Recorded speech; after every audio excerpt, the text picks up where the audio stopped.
Bueno, entonces los saludo nuevamente a todos los que ya están conectados a este webinar de sesiones de Cuarto Digital, que como ya se ha hecho costumbre, son conversaciones con fotógrafos y destacados fotógrafos de Chile y también de distintas partes del mundo, con el objetivo también de ir hablando no solo de fotografía y técnica, que todos nosotros sabemos que eso es algo que también abunda en Internet, sino también de inspiración, que es algo que a veces no abunda tanto en Internet, sino que hay que saberlo también como de la voz y también de la experiencia de los propios fotógrafos.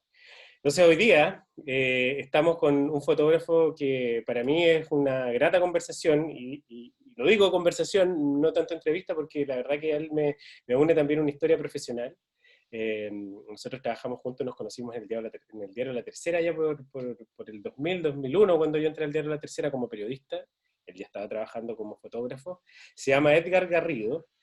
Tremendo fotógrafo y que hace muy poquito también él logra consolidar su carrera también con un tremendo premio, que es un premio Pulitzer, debido a con su trabajo también que viene realizando hace varios años y los cuales nos va a contar un poco más. ¿Cómo estás, Edgar?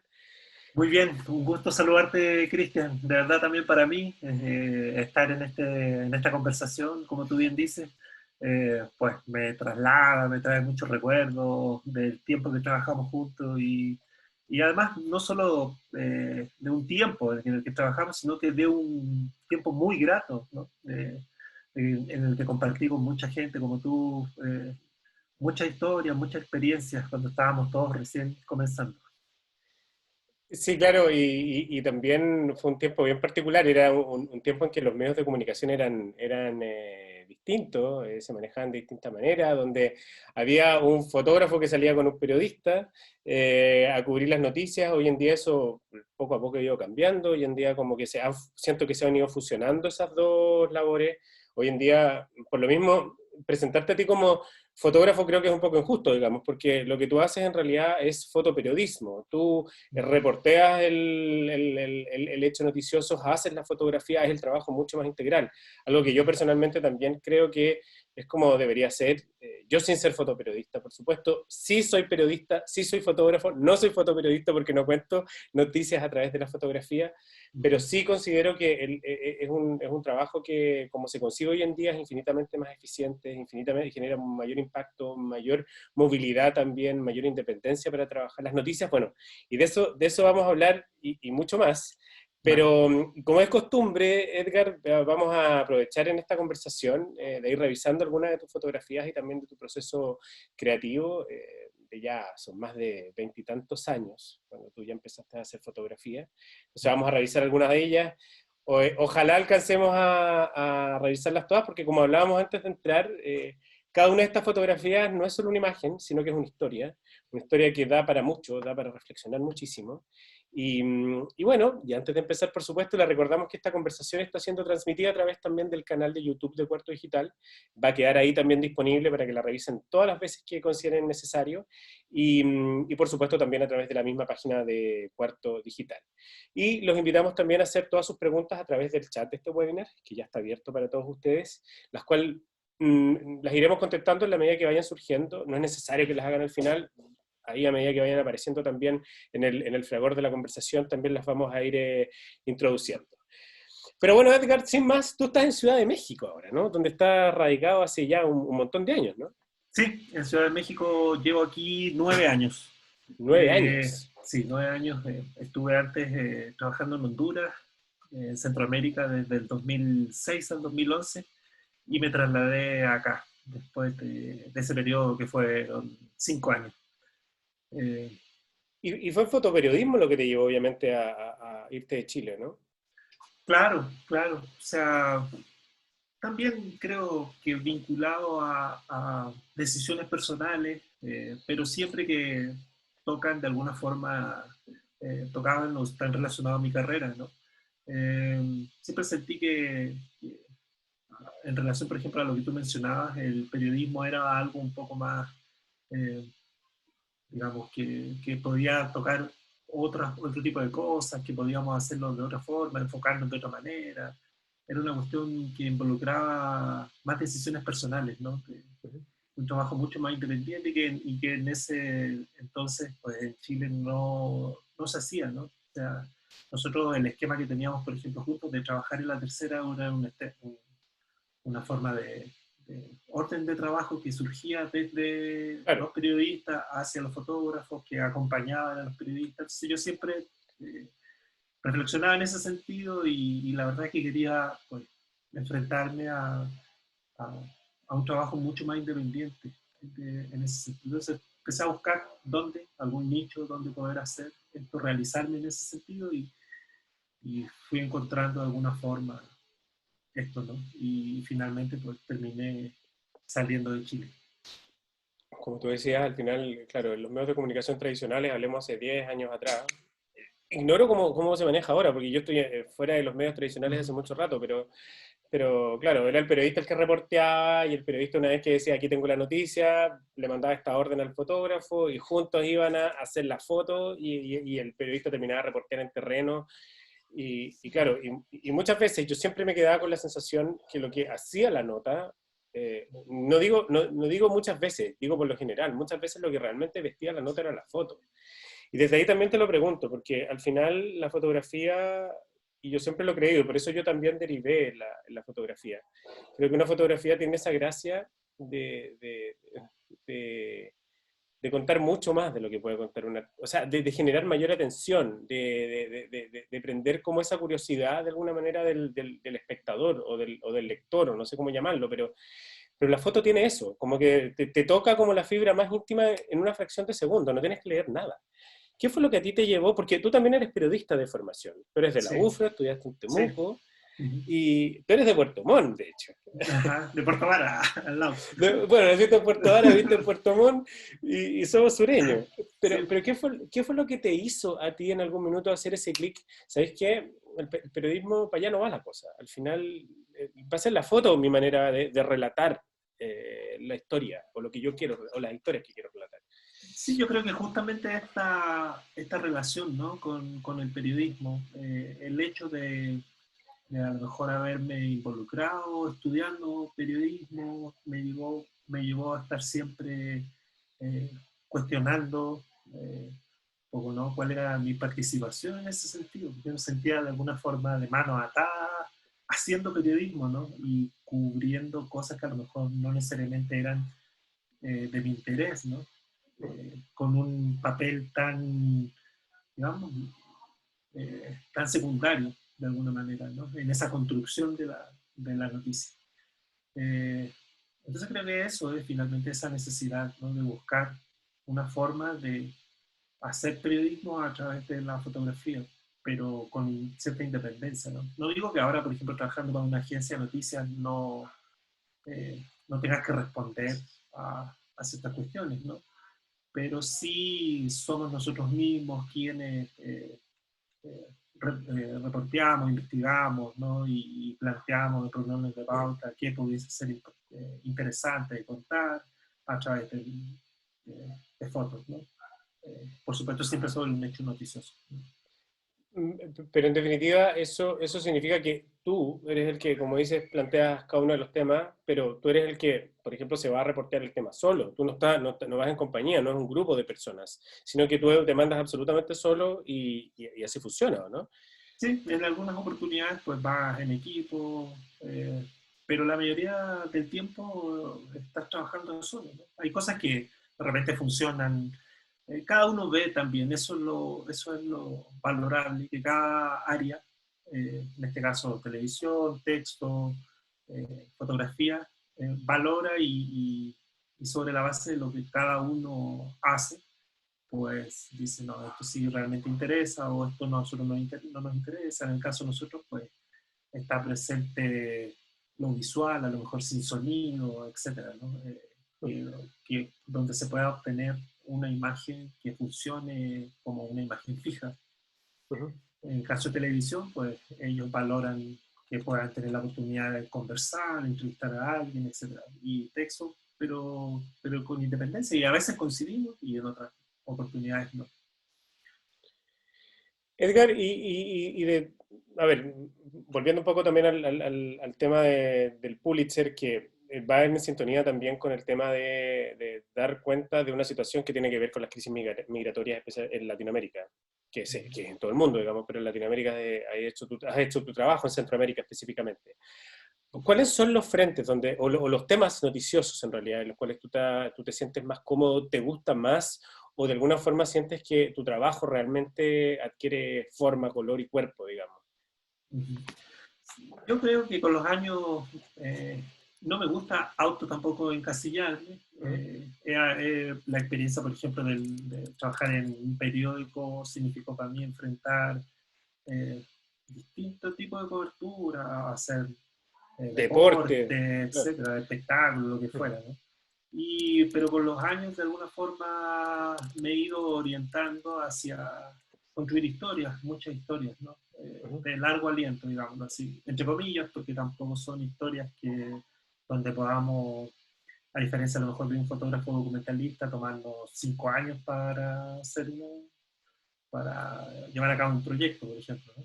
Pero Pero ¿cuánto sí, es un proyecto largo aliento para ti más o menos? puede ser, por ejemplo, yo me he tomado un mes trabajando en cosas, ¿no? O semanas, o bueno, en este caso con el tema del Pulitzer, que fue una excepción, ¿no? Trabajamos todo un año, ¿no? Ujú. En esto. Entonces es lo que te permite, digamos, el tema de las noticias.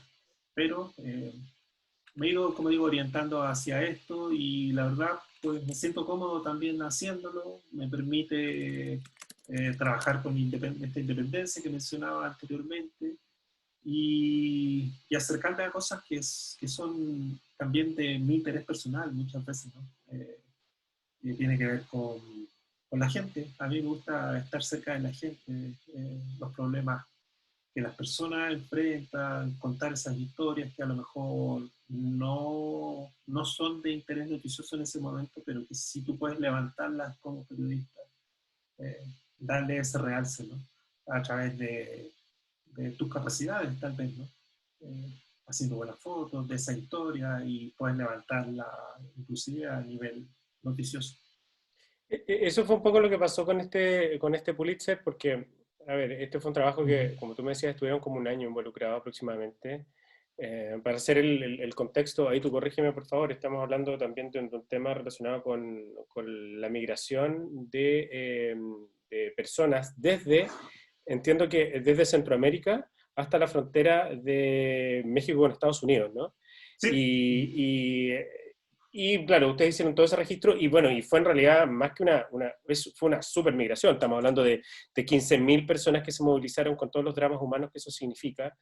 Y claro, y en un momento, y esto era algo que la verdad es que estaba pasando ya desde hace un rato. Quizás no se mostraba con tanta claridad en los medios, o quizás no era noticia, pero lo interesante y lo que hace un poco tu trabajo y el trabajo en equipo también con Reuters es de alguna manera visibilizarlo y también en un momento bastante particular, porque sabemos que esto es en pleno gobierno de Trump, con todo con todo lo que el presidente Trump de alguna manera había hablado con el tema de de los migrantes y el control que iba a ejercer sobre los mismos, y especialmente en la frontera.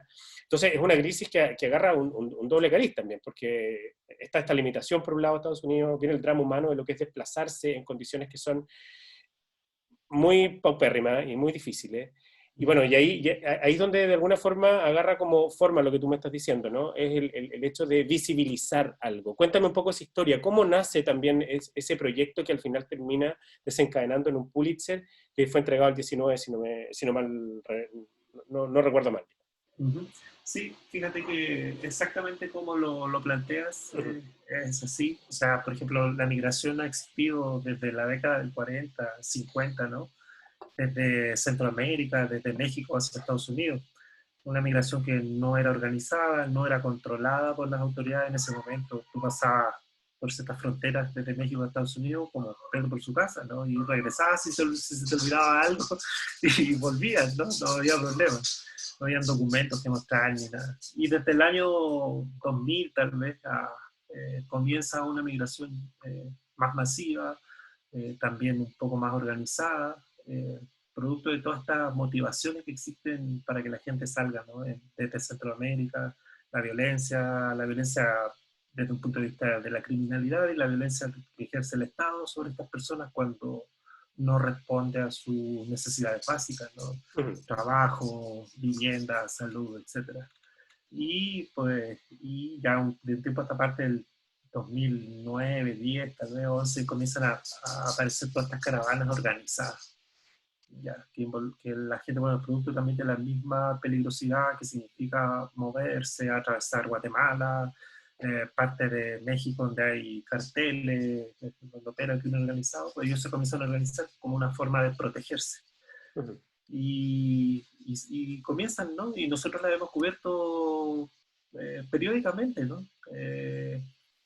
Pero no habían tomado el realce que tuvo en ese año las caravanas que se organizaron porque no existía a lo mejor este contexto político, ¿no? El que tú mencionabas, de que estuviera Trump en el gobierno de Estados Unidos, etcétera, ¿no? Y las reacciones también que él tuvo en ese momento a través de las redes sociales, por ejemplo, ¿no? Ujú. Entonces, pues tomó un realce, una pequeña caravana que hubo a principios del 2018 de 800 personas más o menos, tuvo un realce muy grande porque Trump simplemente reaccionó a ella diciendo que no iba a permitir el ingreso de este grupo porque Estados Unidos él, bueno, iba a defender los intereses de la gente allá, ¿no? El trabajo, qué sé yo.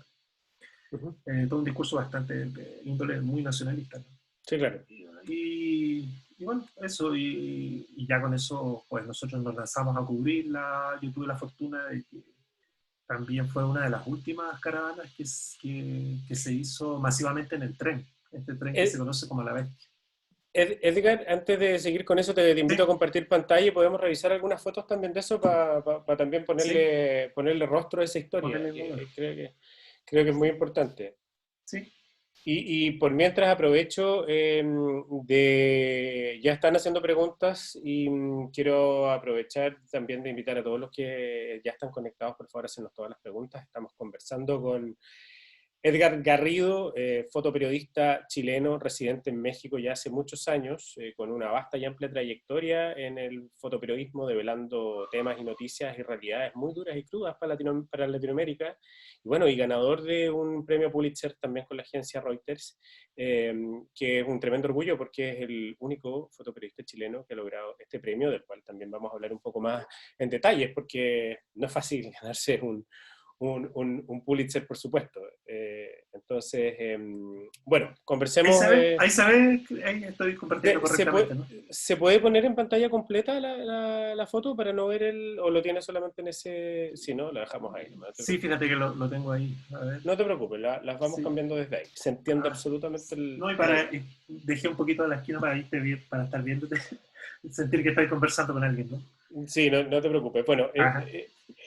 esta fotografía, tú me decías que justo coincide en una de las últimas caravanas. No sé si es esta fotografía, pero parte de tu trabajo que hiciste fue en una de estas últimas caravanas, en este tren, que tenía un nombre, si me lo puedes repetir y contarme un poco esa historia de esta última caravana y las condiciones brutales en las cuales tenían que sobrevivir y tienen que sobrevivir estos migrantes.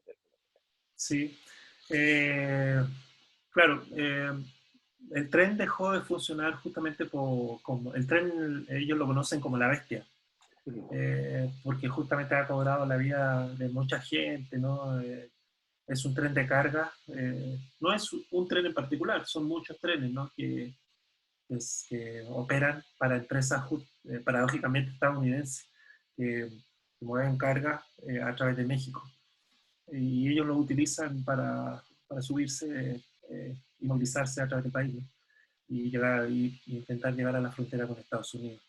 Entonces son trenes de carga muy peligrosos, donde la gente se queda dormida en los techos, de los vagones, se cae de ellos, terminan con parte de su cuerpo mutilado, y tienen que enfrentar todo este tema que mencionaba antes del crimen organizado en muchas partes, ¿no? En muchas etapas de su viaje, donde el crimen organizado los visualiza como un producto, una mercancía, ¿no? Para extorsionarlo, para matarlo simplemente, traficar su órgano. Son mercancías de todo tipo, ¿no? Prostituir mujeres, niños después del secuestro, muy complejo. Entonces ellos denominan así a este tren. Bueno, lo denominaban. Yo creo que hoy día inclusive hay algunos, muy pocos individualmente, que lo siguen utilizando. Eh, pero, pero la misma presión que ejerció Trump en ese momento fue también sobre estas empresas estadounidenses que operan estos premios. Entonces es muy difícil hoy ya, ¿no? Muchas veces llegan a acuerdos con los maquinistas o eh, darle algún dinero o algo así, ¿no? Pero a nivel masivo ya no está siendo utilizado ya hace algunos años el tren para movilizarse. La gran mayoría de estos migrantes entiendo que eran hondureños. Sí, el 90%, quizá un poquito más. Ujú. Honduras, Guatemala y El Salvador. Aunque después también El Salvador, porcentualmente hablando, se organizaba mucha gente en algunas ciudades y se conectaron también todas estas redes de distintos países, ¿no? Y se iban juntando, juntando, ¿no? Hasta llegar, hasta cruzar hacia México y seguir el trayecto, ¿no? Entonces estas caravanas iban creciendo eh, de una manera gigantesca, ¿no? A medida que avanzaban. Tú cuando llegas a hacer una fotografía o a cubrir en realidad una noticia como esta, claro, también es es una preproducción, como digo yo, de harto rato y tiene que ver, o sea, todo eso no es que yo, Cristian Campos, diga, sabes que yo voy a ir a cubrir el tema de la crisis migratoria en la frontera de México con Estados Unidos, porque obviamente eso, para eso yo tengo que, me imagino, de haber tenido como un bagaje inicial. Tú llevaste un buen rato, ya llevas un buen rato cubriendo temas migratorios en Centroamérica, especialmente en Honduras, donde estuviste harto tiempo, si no me equivoco. Y claro, y al final estas son cosas que como que se saben como dentro no necesariamente a viva voz, o son cosas que sí se sabe como una de las problemáticas abiertas frente al tema migratorio. Eh, Tú dices que ¿Cómo llegas a esa noticia en definitiva tú? ¿Cómo llegas a ese lugar específico donde haces esa foto? ¿Cómo llegas ahí? ¿Cómo te enteras? claro. Sí, no, no. O sea, bueno, hay un grupo gigante que va caminando por una carretera, entonces tú lo vas acompañando en todo su trayecto, ¿no?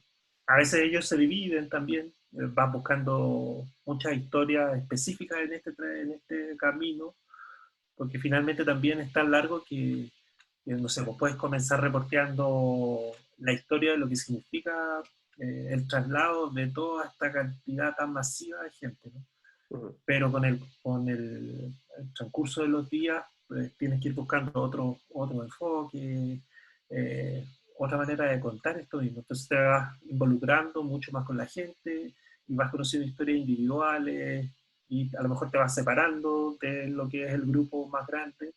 Hay algunos que se adelantan porque también se comienzan a aburrir o Ujú. porque son más jóvenes y resulta que las familias que van con niños van quedando atrás. Eh, Etcétera. No te vas dando cuenta pues, de alguna forma y además también en este tema de la preparación que mencionas, pues eh, la preocupación de contar con una infraestructura que signifique un vehículo que te está acompañando en todo Ujú. momento, te permite también ir, volver, regresar a cierto lugar, o sea, no todo el tiempo estar caminando con ellos a lo mejor, o qué sé yo, ¿no? Vas jugando ahí con tus decisiones, con tu tiempo, y respondiendo a esta cuestión de ir buscando ángulos, sobre todo distintos, a medida que pasa el tiempo sobre la historia, ¿no? Eh, esta fotografía es un poco la cara visible de este premio Reuters, o sea, de este premio, eh, perdón, se me fue el nombre ahora del premio, Breaking News, Pulitzer. claro, del Breaking News Pulitzer, que ese es el nombre en estricto rigor, y que es la cara visible, pero en definitiva, esto es un trabajo que está compuesto de muchas otras imágenes, eh, y que al final, para poder entender, porque a diferencia de un WordPress Photo, donde se premia una fotografía, que es una fotografía que en sí misma tiene una historia, aquí es todo un trabajo completo. Si me puedes explicar un poco también cómo se genera esa premiación y si es solamente el premio a ti, es a la agencia o a todos los fotógrafos que participaron, ¿cómo se genera o cómo es el premio ahí? Sí, bueno, nosotros, el caso de un Pulitzer es un trabajo, es un premio que se otorga a un trabajo que se realiza en profundidad, ¿no? Ujú. Eh, como tú decías, la diferencia de un golpe de foto, donde se premia una foto, aquí se premia el trabajo de investigación que se hizo, la profundidad, el texto, la participación de distintas áreas y el área de fotografía de Reuters, eh, a través de 11 fotógrafos que estuvimos trabajando durante ese periodo, recibimos este premio, ¿no? Ujú. Pero de un trabajo que duró, como digo, meses, ¿no? Y que abordó los distintos matices que tiene el fenómeno de la migración, ¿no? Desde Ujú. que la gente sale en Centroamérica, por qué sale, responder a sus preguntas, acompañar el traslado y después acompañar eh, lo que significa llegar a Estados Unidos, cómo se introduce personal y laboralmente el migrante, qué pasa con Ujú. los deportados, etcétera, ¿no? Toda una problemática social, ¿no? Todos estos Ah, matices de esta problemática social. ah, Entonces, encuentro particularmente interesante que además que este premio emane de Estados Unidos, digamos, porque sí, también es creo una que es buena un premio, observación. es un premio gringo, digamos, o Sí, sea, sí, sí. el Pulitzer, entonces, y de Mm. alguna forma sobre una crisis migratoria que los tiene a ellos en la palestra, digamos. Sí, sí, muchas veces, pues, bueno, lo bueno de alguna forma que tiene la sociedad estadounidense en algún sentido es que existen también como estas, a pesar de todas estas cuestiones eh, a lo mejor tan claras políticamente, existen como estos pequeños nichos siempre, por ejemplo, a nivel informativo, el New York Times siempre ha sido un medio que ha estado ahí para revolver gallineros, ¿no? Entonces, y la Universidad de Columbia, por otra parte, que es la que otorga el Pulitzer también. Entonces, sí, desde este punto de vista habla bien de una sociedad estadounidense que aún puede conservar como estas cosas y no es, digamos, lo político lo que a veces define aspectos como lo informativo o el mundo académico, ¿no? Donde todos finalmente vamos como soldaditos haciendo lo que nos dicta un régimen tal vez o un gobierno en este caso, ¿no? Sí, claro. Claro, están como esas alternativas siempre vigentes. Y claro, y premian justamente un trabajo que tiene que ver, como tú dices, con lo migratorio y que, o sea, podría pensarse a simple vista, claro, que es paradójico, ¿no? Ujú. Podemos pasar a otra foto también para Sí, sí, lo me que quedé nosotros pegado le... hablando, perdón. No, pero me parece interesante, si también eso es el gran pie forzado de esta conversación, pero yo Ajá. tampoco me quiero quedar solo en Edgar Garrido, el ganador del Pulitzer, porque para mí Sí. es, o sea, yo, por lo mismo, como te conozco tanto tiempo, sé que hay una trayectoria que te avala, digamos, no es necesario un premio Sí. para yo decir que eres realmente un tremendo fotoperiodista, digamos, y que por lo demás me alegro que lo tengas, porque creo que es un gran reconocimiento a una carrera. Ahora, si podemos ir contando Sí, brevemente sí, las probablemente. historias de estas fotografías y cómo nacen. Sí, claro. Claro, por ejemplo, aquí está, esto fue el año 2009, que me tocó vivir un golpe de Estado en Honduras. Eh, el único Ujú. golpe de Estado que ha habido en América Latina después de lo de Bueno, nosotros, de nuestra sí. historia, Ujú. y yo me tocó estar ahí. O sea, volví un poco, me remonté a mi historia eh, de infancia, de juventud en Chile. Ahora me tocaba ser periodista, ¿no? No un ciudadano, no cualquiera. Y me quedé encerrado con el presidente de esa época que, que lo expulsaron del país, ¿no?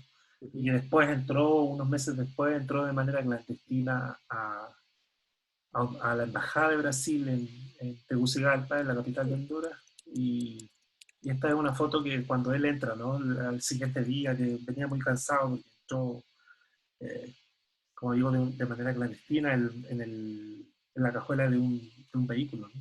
Manuel Zelaya, ¿no? En San Manuel Zelaya. Se quedó dormido, era una embajada, no tenía las comodidades no había una cama, por ejemplo, entonces en ese momento juntó una silla ahí, un sofá y se puso a dormir.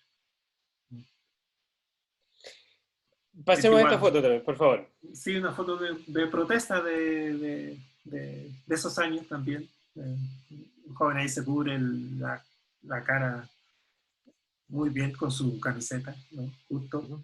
la ordenó del sol, ¿no? Mientras duerme. Ujú.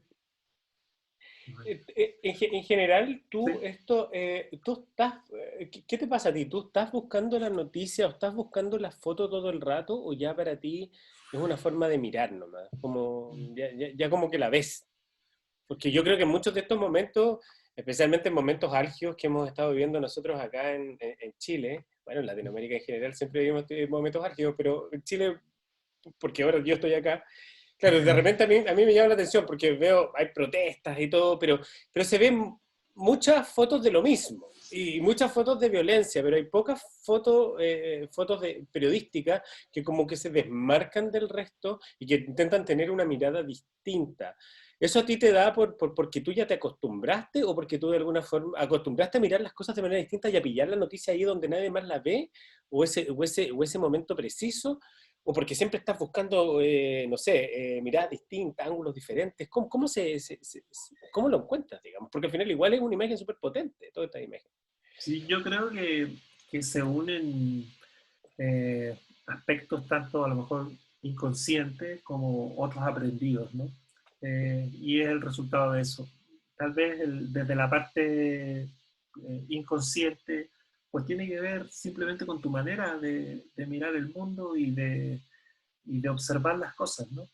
Que haya algo, una foto que se distinga de otro, o a lo mejor, no sé, pues tú estés en un grupo de 30 40 fotógrafos y puedas tomar una foto diferente a los 40, ¿no?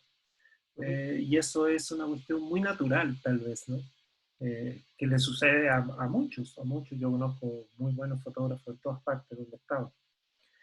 Pero Pero que tú ves, tampoco, pero ves que mejor no, el mundo a través de la cámara o a través de tus ojos. Porque no es lo mismo. Cuando ya hiciste esto, es otra cosa la que aparece, ¿no? sí, sí, sí, claro. Yo creo que de cierta forma siempre estás viendo fotos, Fotos. aunque no estés con la cámara, siempre estás viendo, no sé, inclusive hay una forma muchas veces a lo mejor de ordenar el mundo, de vivir, Mm. de enfrentar el mundo. No sé, yo ahora estoy tomando mi mate y tengo mi mate al lado derecho y no sé por qué no lo tengo al lado izquierdo y lo tengo delante de algo, ¿me entiendes? Que no sé, hay a lo mejor cierto ritmo visual en mi manera Mm. ¿no? De comportarme o de ordenar mi mundo. Y hay otra parte también que tiene que ver con lo aprendido, ¿no? Y creo ahí que para el caso de todo fotógrafo, todo periodista, eh, eh, tiene que estar en la calle presente. O Mm. sea, para descubrir esas historias, ¿no?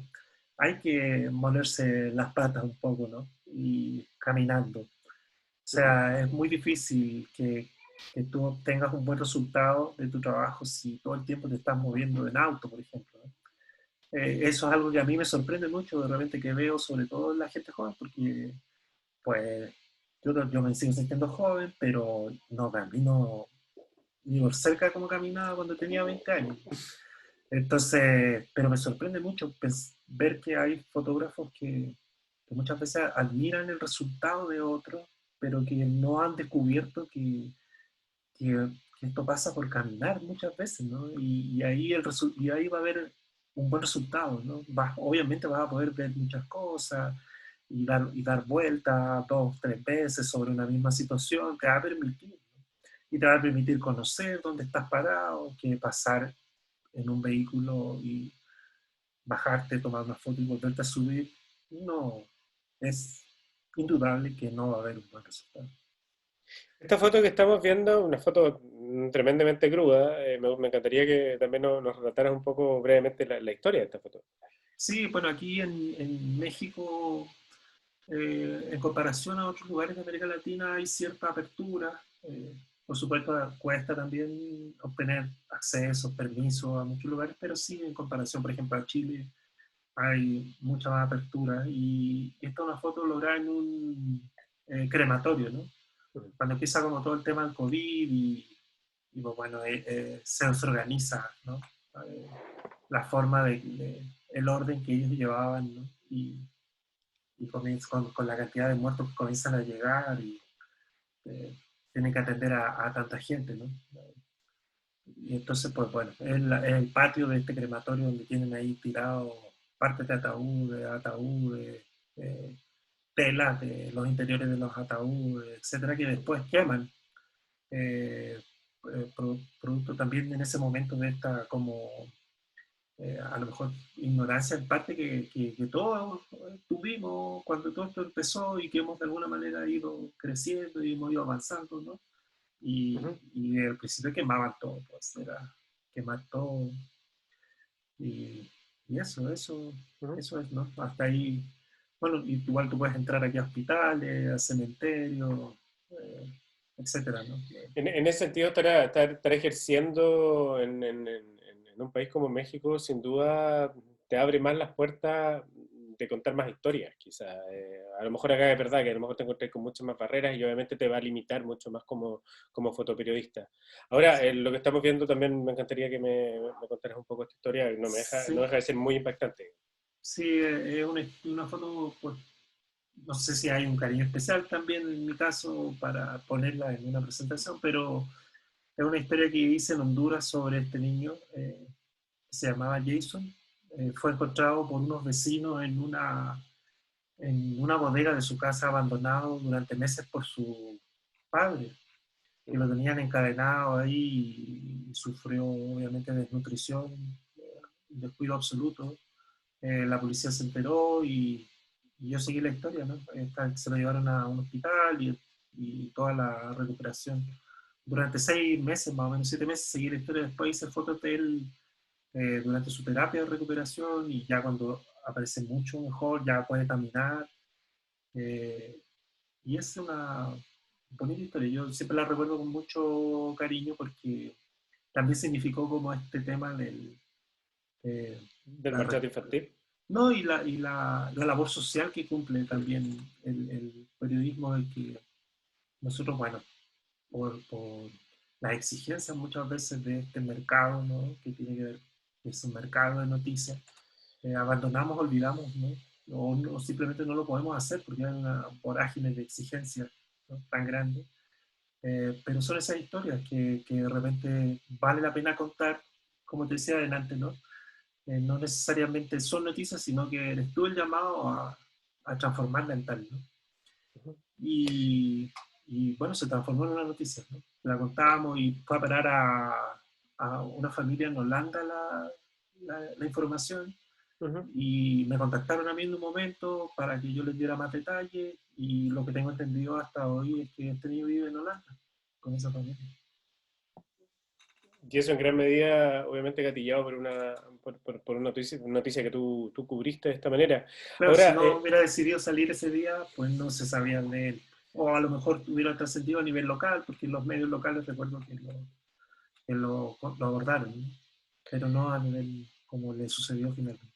ahora, cuando tú trabajas por una agencia como Reuters, que estamos hablando de la más grande del mundo, como puede ser una Press o etcétera, esto puede salir publicado en cualquier medio, ¿o no? O sea, para el medio que sí lo decía, no es que tú publiques en un medio en particular, que puede ser un New York Times, un Washington Post, etcétera. ¿Cómo funciona eso? Sí, bueno, las agencias dan un servicio de noticias a esto que podríamos definir como medios tradicionales, ¿no? Ujú. Ellos pagan por un servicio informativo que contempla texto, video, fotos, infografía y traducciones de esas noticias, en el caso nuestro, pues en 17 idiomas. Ujú. Y ellos pagan por ese servicio, ¿no? Son después, eh, queda en su decisión publicarla o no, eh, Ujú. pero pagan diariamente por este servicio de información, ¿no? Edgar, y una pregunta que es inevitable no hacértela, digamos. Y no sé cuál es la foto que viene, Chile. pero perfecto, Chile. Eh, pero ¿dónde quedan? Ya sabemos un poco el contexto de esta fotografía, pero yéndome a la anterior y entendiendo que la fotografía que tú haces, porque en general el foto periodismo, la foto noticiosa también está cargada de mucha emoción. ¿Dónde quedan las emociones del fotógrafo, en definitiva? Ahí? Porque yo desde que te conozco, de hace ya casi 20 años, tú siempre has sido un tipo así como se te ve, digamos, un tipo muy calmado, de hecho por eso también nos llevamos muy bien, porque eres como muy relajado Pero también hay un tema de un proceso emocional que no deja de afectar. Ver a un niño maltratado no deja de afectar, por mucho que uno tenga que hacer la foto. Eh, ¿Qué pasa ahí? ¿Dónde quedan esas emociones y cómo trabajas eso también? Para que también no afecte tu vida personal. Sí, yo creo que no, tampoco hay como una receta en este sentido, ¿no? Mm, Pero yo podría contar mi experiencia personal, ¿no? Y creo que con los años uno va madurando, va aprendiendo a definir cuál es tu rol dentro de este tejido, ¿no? Y en este caso, pues mi responsabilidad es contar esas historias. Como dices tú, pues muchas veces te ves enfrentado a situaciones complejas, pero no hay nada tampoco de que temer en el sentido de que tu emocionalidad se involucre. O sea, de que algo te emocione, una situación, más bien que bueno, ¿no? Porque a lo mejor eso te permite de alguna manera acercarte al sujeto, a la gente y obtener mejores resultados con tu trabajo. ujú, Ahora, ¿cómo esto te puede afectar después? Pues bueno, está este tema de ir madurando las cosas y saber que tienes que dar vuelta a la página en ujú. base a esto, en base a lo que significa tu función en, esta, en este tema. Y bueno, en el caso mío, por ejemplo, mantenerme activo con otras cosas, es muy importante saber también que muchas veces esas noticias o esas cosas que tú has visto no es necesario traerlas a tu casa, socializar con gente que no tiene que ver con periodismo, por ejemplo, es algo que a mí eh, me, me gusta mucho y lo siento muy valioso y productivo en este Ujú. sentido también. Yo tengo mucha relación con gente vinculada a la sociología, a la historia, a la música, eh, ¿no? Y esto, no mantenerme ocupado, hago música también en el caso mío, he tocado música desde que soy chico. Y, y bueno, eso es eso, ¿no? Hacer otras cosas, mirar Pero, cine, mantenerme entretenido. Deporte, me gusta también salir a correr, güey. pero llegáis a tu casa y bueno, y ahí te blindáis de alguna manera, no, no vaya a Sí, meter como todo ese rollo o esa carga, no la metís ahí con tu familia, con tu señora, con tu hijo, ese que no, no, no lo vas a hacer, digamos. uh-huh. Tratas de hacer esa diferencia, de dejar... Sí, claro. Y a Ujú, veces se puede establecer inclusivas con cierta rigurosidad a través de acciones puntuales, ¿no? Por ujú, ejemplo, yo en Honduras, cuando estaba y de repente iba a masacres donde estaba todo el piso lleno de sangre, o qué sé yo, habían ujú, matado 15 personas, eh, me sacaba los zapatos, cuando llegaba a mi casa, en la puerta, había como una especie de ritual, ¿no? Que ujú. siempre hacías y que de alguna forma estas acciones te permiten a ti tener como identificado que desde el momento que tú te sacas los zapatos hacia adentro, pues comienza otra cosa, ¿no? Ese es tu espacio. Yo tenía una banderita chilena puesta ahí en la puerta, me acuerdo. Entonces era como mi espacio chileno, ¿no? Mi espacio muy personal, Mira, individual. Son como pequeñas, a lo mejor, actos cosas, psicomágicos, como diría actos, Jodorowsky. actos psicomágicos. Desde eso, sí. Es que a veces también me es como difícil no pensar, bueno, esta historia como que siempre se cuenta, de esta historia de este fotógrafo sudafricano que como que en los 90 también se ganó como un Pulitzer, Kevin Carter, Ajá. y que también toma esta foto que fue emblemática de una niña en Sudán, que estaba en un estado de nutrición extrema y un buitre al lado, y al final la presión que hubo de parte de la gente y de los medios, porque este fotógrafo tomó la foto y no ayudó a la niña, hizo que este fotógrafo al final se suicidara y que terminó, claro, en un caso emblemático. El tipo ganó el Pulitzer también. Y claro, y ahí es como, también como, oye, al final estás haciendo la foto, nadie dice que tú no te involucres emocionalmente, incluso de otra manera, solo hiciste la Sí. foto, digamos, ¿no? Ujú. Eso es en definitiva, o sea, no te hace, o sea, al final estás contando esa historia que es súper necesaria, si no fuera por esa foto, quizás nunca se habría sabido esa realidad tan brutal que se vivía en Sudán, y lo mismo en el caso tuyo, o Claro. sea, no significa que tú tampoco puedas eventualmente generar alguna emoción con la escena que estás mirando, y quizás a lo mejor ayudar, no sé si alguna vez estás involucrado en algún... Veíamos Claro, recién las protestas sí. de Chile, ahí también fue una cosa como como, como muy potente. Yo no sé si tú te has involucrado alguna vez en el hecho noticioso que te ha tocado fotografiar. A través de alguna acción, claro, o sea, ¿Sí? sí, muchas veces, no sé, yo me acuerdo protestas que de repente nos falta una anciana, por ejemplo, que se va a meter ahí y tú en vez de seguir tomando fotos, le pasáis la mano y la sacáis de ahí, ¿no? Se están tirando bombas lacrimógenas, alguna cosa así, ¿no? Eh, claro, desde ese punto de vista, pues digo, no hay una receta, ¿no? Es como también saber cuándo puedes hacer algo y a lo mejor cuándo no. Pues. No sé, a lo mejor en ese momento de esta situación que recuerdo de esta anciana, pudo haber estado pasando algo que yo no hubiera querido perderme como fotógrafo, ¿no? Y a lo mejor no me hubiera acercado, no hubiera caminado esos metros para pasarle la mano y sacarla de ahí, Sí, por claro. ejemplo. Y eso no hubiera tenido, desde mi punto de vista, no tiene ninguna, no representa ningún conflicto ético, ¿no? Por supuesto. Porque mi rol es ese justamente, ¿no? A lo mejor, no sé, estaban disparándole a alguien y yo tenía que estar ahí para contar qué había sucedido con esa persona que me estoy imaginando algo, ¿no? Que le pudieran haber estado disparando y la anciana no hubiera a lo mejor tenido ninguna importancia. Pero lo que estaba pasando, pues yo a lo mejor evalué de alguna manera, inconscientemente digo, pues no pasa nada, voy y le paso la mano, me pierdo algo, minutos que después van a hacer lo mismo y no pasa nada. Es esa decisión. Esta foto también, me surgen varias preguntas con esta foto, pero primero a ver si nos puedes contar un poco. Uh-huh. Sí, son de estas ¿cómo se llama? Que hacen en el mundo, ¿no? De cuando la gente puede salir a algunas capitales importantes en pelota, desnudos, ¿no? Pelota, está bien. A caminar o qué sé yo.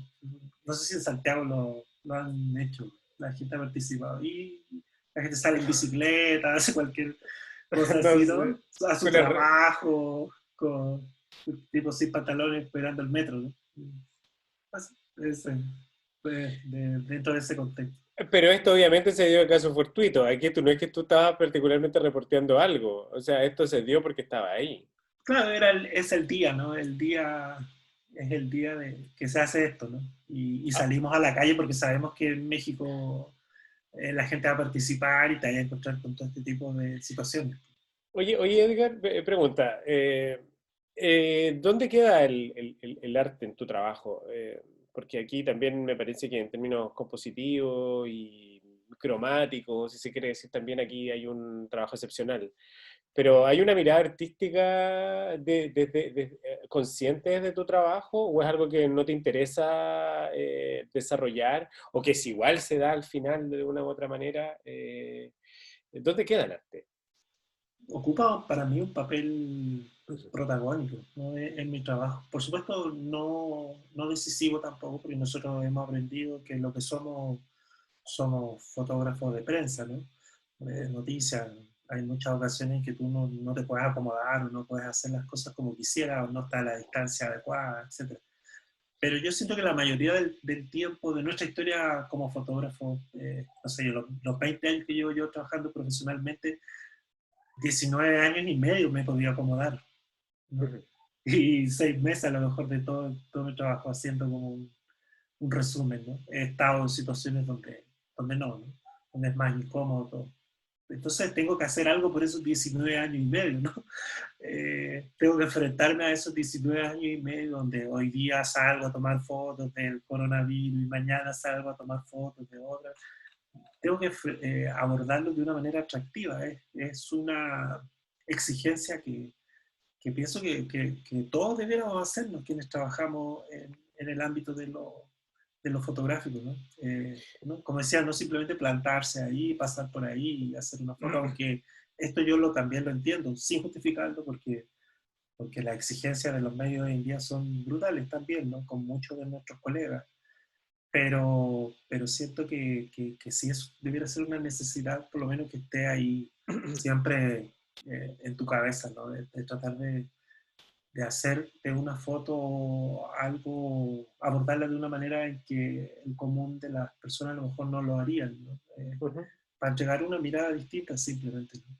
Acá no hay, perdón, pregunta técnica. Sí. ¿Acá no hay trípode o esto es mano No, no hay alzada? trío. Esa es la Sí, claro. gracia. Sí, no, y además que ahora las cámaras te permiten, o sea, claro, o sea, disparar 14 fotos por segundo y una de esas, claro, le podéis bajar la velocidad a lo que más quieras y una de esas te va a quedar buena, no pasa nada. Acá no hay trípode y aquí tampoco hay un modelo al que tú le dijiste, ¿sabes qué? No te muevas. Aquí todo es No, espontáneo en la fotografía claro. periodística, ¿no? Es Sí, espontáneo, sí, ocurre en el sí. minuto, no hay opción de Sí, claro. O de sea, falsear nada, digamos. es una escuela también que existe, ¿no? Que sobre todo traían muchos fotógrafos de repente de la década de los 70, 80, ¿no? Pero hoy día no. eh, Sucede, obviamente hay casos, ¿no? Pero no debiera ser así, ¿no? Bajo ningún punto de Como vista. de alterar la fotografía o alterar la escena, Claro, la escena, sí, fotografiar como el no, contexto, como manipularlo para que se ve como no, el hecho noticioso. sí, Ahora, Cristian, podemos pasar a la siguiente foto y antes de explicarla, aprovecho sí, de Cristian Monsalve que nos pregunta, sí. Edgar, ¿qué tanto de tus fotografías son pensadas con anterioridad y cuánto es de improvisación e instinto en el lugar? ¿Y qué consejo puedes dar a quienes estamos iniciando en el fotoperiodismo y queremos dedicarnos a ello? Ujú. Eh, yo siento que la medida también, pues, un poco respondo en función de lo que decía antes. Está como esta doble cosa, ¿no? De tus experiencias que se unen a una cuestión instintiva también, ¿no? Uh -huh. De adelantarte de repente un poco a lo que pueda suceder. No sé, por en este caso esta enfermera, ¿no? Que es una historia sobre maternidad en Centroamérica, ¿no? En condiciones precarias, que toma a este bebé de esa forma, ¿no? Y adelantarte un poco, ¿no? A esa situación. Es decir, algo va a pasar cuando esta mujer que a lo mejor yo vengo viendo que actúa de una manera muy eh, poco sutil, muy poco delicada, cuando tome el bebé, tal vez algo va a pasar, ¿no? Entonces, pues es eso, ¿no? Y acercarte cuando, cuando ella a lo mejor combine dos cosas, ¿no? Que es tomar el bebé y abrir un libro. ¿Qué va a pasar, ¿no? Con esta mujer que actúa de esta forma? Es como ese instinto también, pero eso también es algo a lo mejor natural y que con el tiempo también de tanto fotografiar, acercarte a situaciones, pues vas observando y te cuesta mucho menos a lo mejor descubrir que van a pasar cosas en algún momento que van a ser fotográficamente eh, valiosas, ¿no?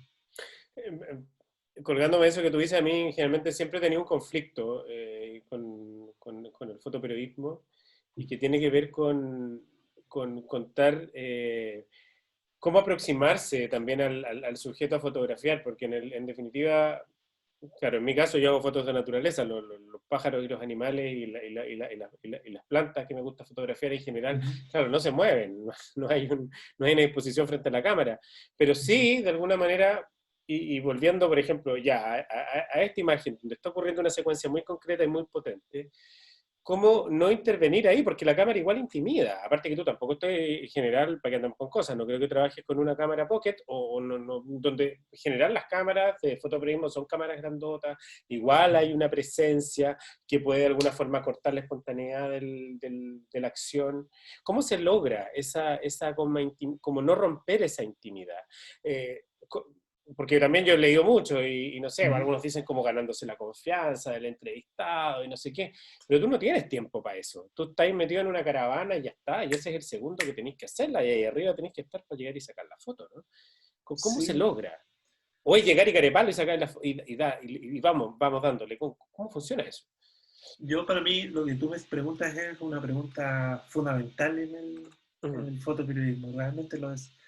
O sea, y también todos los días me la hago, de verdad. O sea, muchas veces uno logra esa como invisibilidad, ¿no?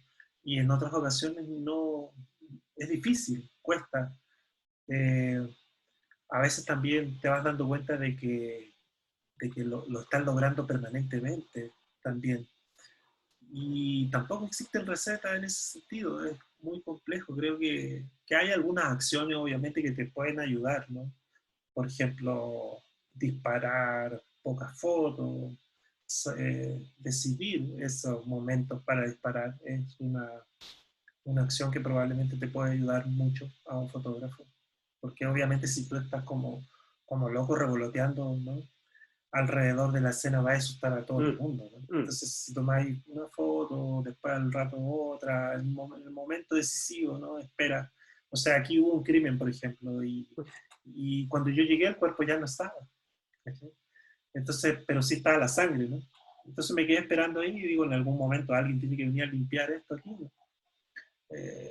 Y eso es lo que pasó. Entonces, esa era la foto que yo necesitaba, ¿no? O sea, muy difícil a lo mejor meter la foto, o a lo mejor, ¿no?, la capacidad de otro fotógrafo podría haber resaltado la sangre sola en ese lugar, pero en mi caso yo necesitaba el componente humano y digo, esto en algún momento alguien lo va a venir a limpiar. Y bueno, eso es lo que esperé y ya, no me puse a disparar fotos antes de que llegara la persona, para que mi presencia ahí ya significara un problema, ¿no? Entonces, cuando ya llega la persona al lugar, tomo fotos y recién ahí empiezo, digamos, ¿no?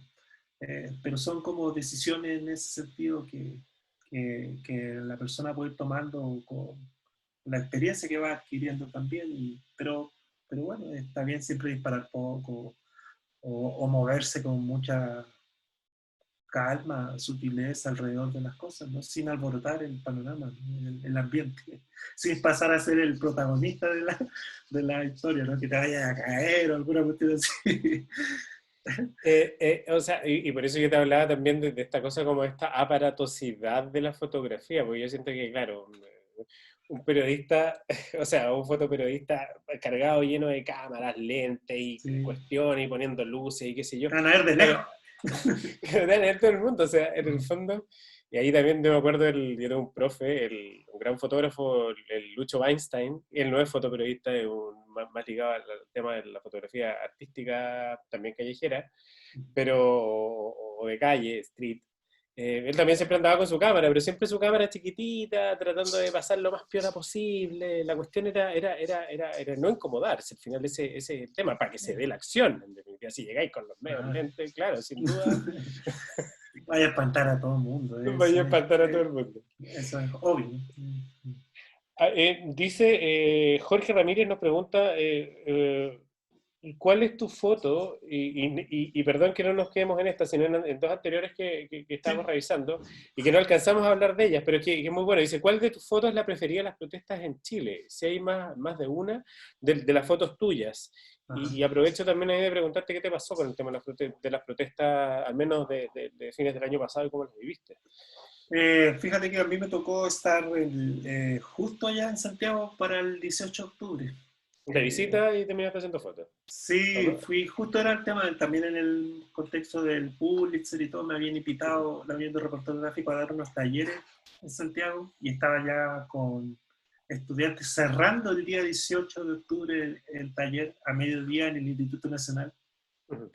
Y ya en la tarde comienza todo el tema, ¿no? En la noche, tarde, noche.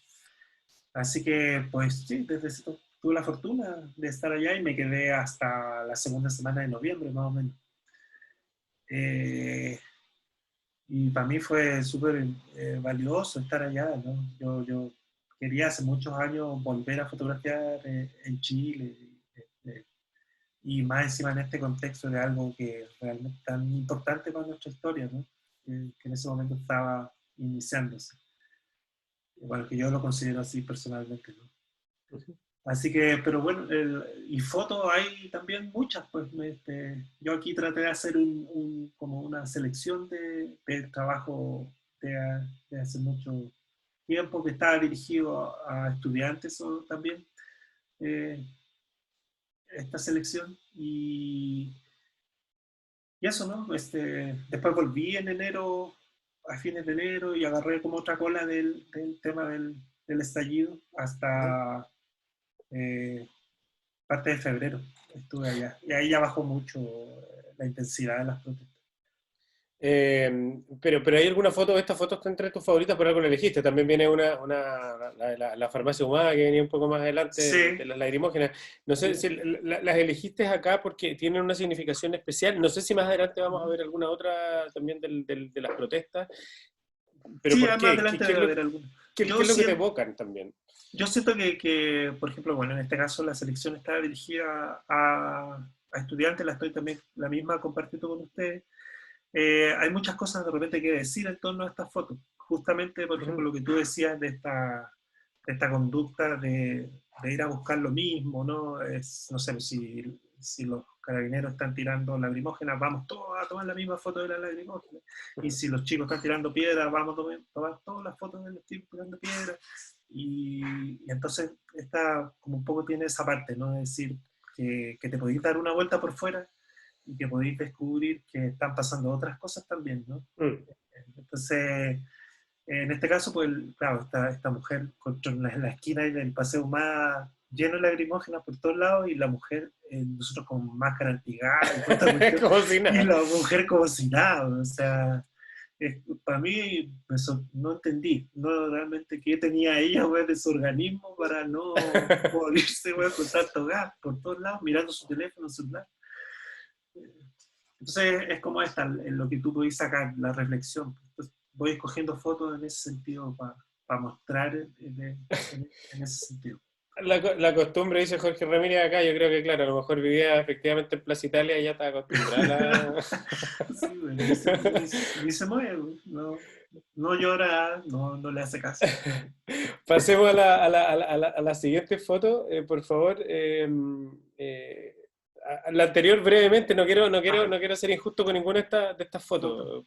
Sí, no, migración en Guatemala, curiosamente, pues, este fenómeno también eh, pues, Centroamérica en general, muchos países han estado muy vinculados a Estados Unidos siempre, ¿no?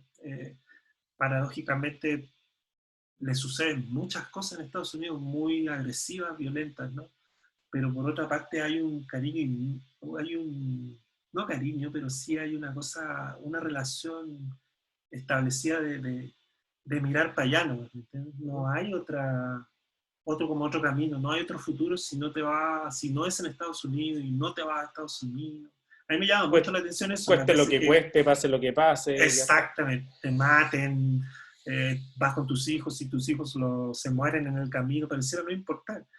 Y es cierto que la necesidad, muchas familias se ven amenazadas por las pandillas directamente, por ejemplo en Centroamérica la violencia es brutal, no tienes trabajo, muchas cosas, pero no sé, a mí me ha tocado estar en lugares, por ejemplo, eh, la otra vez estuve en un lugar que se llama Yalambojoch, que es Ujú. un pueblo en Guatemala, en la montaña, que tiene una historia y una tradición con la migración de décadas. O sea, ahí no hay ninguna persona que no haya, por lo menos, intentado ir a Estados Unidos. No hay ninguna persona. Es un pueblo que vive y sobrevive por la migración. Ujú. O sea, y tú mirás un lugar de ensueño, entre las montañas, donde a lo mejor podrías eh, plantearte, ¿no? Hacer una vida también, ¿no? Un pueblo muy pequeño de 500 personas, donde, por ejemplo, que está muy ayudado por la comunidad sueca, hay una escuela que quisiera yo haber estudiado en esa escuela, en la básica, de verdad, una escuela con una infraestructura, una biblioteca. Entonces, conversábamos esto con el director de esa escuela, ¿no? De repente eso, ¿no?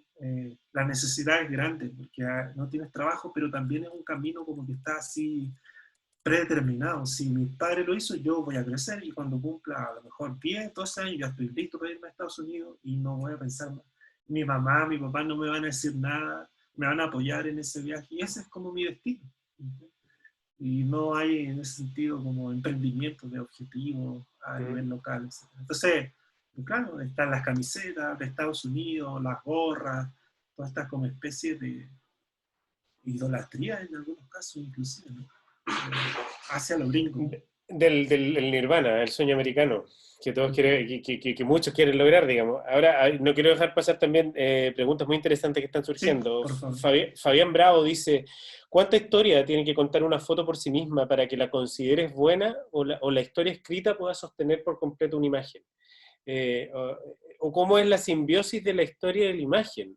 ¿En qué minuto esa imagen de verdad dice, ¿sabes que esta cuestión sostiene una tremenda historia? Si viene en la cabeza lo del niño desnutrido que vimos hace un rato atrás, o sea, ahí hay una historia, obviamente, y que va a estar súper condicionada por el desenlace de esa historia también. ¿Qué es lo que pasa? Sí, el texto, sin lugar a dudas, cumple una Mm, función muy importante, ¿no?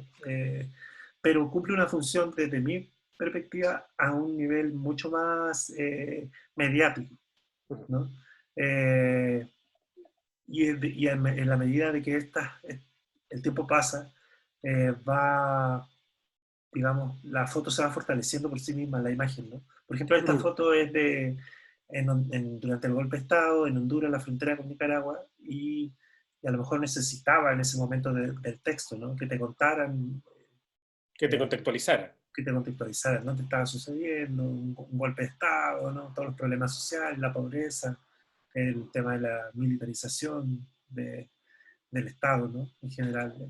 Y pues, pero va pasando el tiempo y se va quedando, ¿no? Como un registro que supera esa temporalidad, ¿no? Y a lo mejor no ni siquiera es necesario decir que era un golpe de Estado, sino que esa es la historia de un país en este caso, ¿no? El sometimiento que ha existido de cierta forma, ¿no? Eh, durante décadas a lo mejor, y puede ilustrar esa historia eh, sin problema alguno, y no necesariamente ese periodo tan restringido de tiempo, de meses que duró ese golpe de Estado, ¿no? Ujú. O sea, se queda, cobra un valor documental y el texto tal vez va pasando a un segundo plano. Creo que es el tiempo, respondiendo un poco a la pregunta, el que se puede encargar de darle esa envergadura documental a una foto y de que esta foto trascienda en el tiempo y es el tiempo también el que se va a encargar de hacer que la foto tenga, prescinda del texto, ¿no? Pueda prescindir del texto. O sea, también se me viene a la mente esa foto que creo que es como el 89 en la plaza de Tiananmen, si no me equivoco. La foto clásica de este hombre parado frente a un tanque con dos bolsas plásticas. O sea, ya ni siquiera es necesario leer el artículo para entender de qué se trata, cuál es el Sí. enfrentamiento de ese hombre frente a la lucha de este gran poder armado que termina siendo el Estado, ¿no? Y esa foto superó incluso ese contexto, ¿no? Ujú. En el tiempo, porque se transformó en un ícono de la lucha Sí, social, claro. claro, o sea, trascendió y ya es una foto que puede servir para ilustrar tantas cosas que no necesariamente tienen que ver con este hecho en específico. Que es que la fotografía tiene esa gracia, po. O sea, como Ujú, que por eso lo hablamos al principio, como que como es tan inmediata y es como, no sé, decía Cartier-Bresson, que es como creo que era Cartier-Bresson, como este fugaz instante, ese fugaz instante que se te plasma y se te queda en la mente y en el corazón y que no tienes que leer nada más y que no lo vas a olvidar nunca. Y por ujú. lo mismo, aprovecho de preguntar, ¿tú tienes referente fotográfico? A mí, bueno, yo soy de los referentes clásicos, me gustaba Ajá, mucho, bueno, Cartier-Bresson, ujú, Kudelka en mi época de estudiante, Consuelo Sebastián Salgado, ujú, Nachway, después son como los referentes que todo el mundo ha tenido. Me gusta mucho Martin Parr ujú, también, que es ujú. un fotógrafo inglés que trabaja mucho con el color, ¿no? Y con situaciones de la cotidianidad, la vida diaria. Me gusta mucho su mirada, ¿no? Ujú. Y así, pues hay mucha gente muy buena trabajando, ¿no? En mi entorno cercano también, ¿no? Otros compañeros fotoperiodistas en Chile. Chile es un lugar de muy buenos fotógrafos en general, o sea, y no lo digo con falta de objetividad ni ninguna irresponsabilidad en ese sentido. De los lugares que a mí me ha tocado, me ha tocado trabajar, Ujú. vivir, inclusive, ¿no? siempre seguiré admirando mucho a los fotógrafos chilenos. Ahora, el conflicto social, había muchos fotógrafos jóvenes muy buenos trabajando, ¿no? Y tú te das cuenta de que, sin ver de repente el resultado de su trabajo, pero te das cuenta de la envergadura de esa experiencia a lo mejor que tuvieron otros, o de esa escuela que hemos tenido todos, ¿no? Por ejemplo, específicamente con el tema de las protestas, ¿no? En relación a cómo moverte, en dónde estar parado, te das cuenta que había mucha gente eh, con, con, con bien parada, ¿no? En ese sentido, y que podía obtener buenas fotos, porque estaba bien parada simplemente, ¿no? Eh, Y que probablemente también eran parte del movimiento, entonces sabían también cómo se estaba articulando y sí, sabían, no solo como observadores, ¿sabes? Sino también como partícipes de lo que estaba ocurriendo. sí, de hecho Eso, se produjo una producción de trabajo muy mm. buena. Yo he visto muchas publicaciones por todos lados, buenas fotos de diferentes fotógrafos. Eh, entonces sí, funciona bien el tema de la fotografía en Chile periodística. Es una buena escuela, un buen nivel, muy buen nivel de fotografía. Aprovecho esta foto que estamos viendo, no sé si es en el contexto COVID o sí. Sí, COVID, sí. Va. Y, y antes que me cuentes la historia también te pregunto, porque también lo hablábamos hace unos días atrás, el hecho de que hoy en día está ocurriendo un hecho noticioso, quizás el más impactante a nivel global, o sea, que nos impacta a todos por igual, a eso voy. Entonces, de alguna forma, la fotografía o el fotoperiodismo se ha abocado a retratar lo que ocurre. Pero ahí es súper difícil desmarcarse, porque en todas partes, de alguna forma, está pasando cosas similares. Ujú. ¿Se pueden contar historias distintas en un contexto donde ocurre tanto de lo mismo? O sea, ¿cómo encuentras tú la historia? ¿En qué te fijas tú en un contexto COVID como para poder desmarcarte y buscar una mirada? Y creo que esta historia, o sea, esta foto, lo refleja muy bien, porque aquí hay algo muy distinto a lo que yo he visto hasta ahora. Sí, bueno, siempre funcionan estas cosas de investigar bien, ¿no? Tratar de eh, estar enterado de lo que está pasando, ver también lo que están haciendo los demás, y tratar de responder como a esto, ¿no? Ha sido muy difícil para todos. Bueno, siempre es muy difícil este tema de la originalidad, ¿no? Porque Ujú. a veces pareciera ser que está todo hecho, ¿no? Y tal vez lo esté, pero, pero una forma a lo mejor de encaminarse hacia por lo menos un buen resultado sin responder a esta gran expectativa de la originalidad es investigar bien, saber qué es lo que está pasando en general. Y bueno, y también creer en tu ojo, ¿no? Que es una cuestión también muy importante en este momento porque las exigencias también del mercado han matado muchos fotógrafos, ¿no? En el camino, eso es una realidad, ¿no? O sea, muchos buenos fotógrafos se han perdido por esta exigencia, ¿no? De los medios de repente eh, quieren responder a una línea en el sentido de lo visual y de esa No te permite manera, innovar ni poner claro, tu sello ni nada. claro, entonces hay que creer en el ojo también de uno y tratar de mantenerse en ese sentido. Esa batalla es difícil también, ¿no? Pero tú has transado con tu ojo. Fíjate que yo creo que de una manera inconsciente sí lo he hecho. Eh, claro, porque estoy desenvolviéndome en un contexto donde que sé que hay que mostrar las cosas de alguna manera, ¿no? No sé, o sea, a lo mejor no puedo dejar de mostrar en esta foto al, al muerto, pues, no sé, o sea, no me estaría saliendo de lo periodístico, el muerto es la foto, ¿no? Periodísticamente hablando, pero a lo mejor en otra, eh, bajo otra mirada, haciendo otras cosas, en esa situación podría haber habido algún fotógrafo que tenga la libertad de poder haber buscado otro ángulo, encuadrar de otra manera. Entonces uno también va respondiendo obviamente a lo periodístico siempre, eh, pero sin dejar de lado cuestiones que pueden ser de valor estético o cierta sutileza, qué sé yo, ¿no? En mi caso trato de estar pendiente siempre de eso, medición de la luz, cosas que aporten, ¿no? A mí, a, digamos, a la manera que tengo yo de ver, ¿no? Las cosas, ¿no? Ujú. A mi relato. Cristian Monsalve nos pregunta que aprovechando el tema del nivel del fotoperiodismo en Chile, que lo comentábamos hace un ratito atrás, ¿dónde recomiendas tú comenzar a estudiarlo acá en el país? Si hay alguna escuela, diplomado, centro de estudio, ¿cómo comenzar a trabajar en el rubro y aprender de otros fotógrafos? O sea, ¿cómo se puede uno iniciar en ese rubro? Yo creo que, por supuesto, el tema académico puede ser importante, ¿no?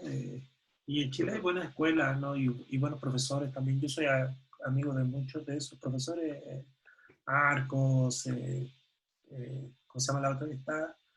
Alpes, Ujú. Arcos, Alpes como las más, que han tenido este tema, que han llevado este tema del fotoperiodismo ya durante años. Pero por supuesto eso siempre va a estar en el caso de lo nuestro, que es tan pragmático, ¿no? Y tan experimental, siempre va a ir de la mano de estar en la calle, no hay otra manera de en ese sentido crecer, verse enfrentado a situaciones diferentes, buscar hacer historia, estar en constante, digamos, búsqueda, ¿no? De enfrentar diferentes cosas, ¿no? Importante para un fotógrafo salir a la calle, no, ¿Tú no una carrera académica. pero tus estudios formales de fotografía, entiendo que fueron la calle, o sea, Sí, tu rigor fue la calle.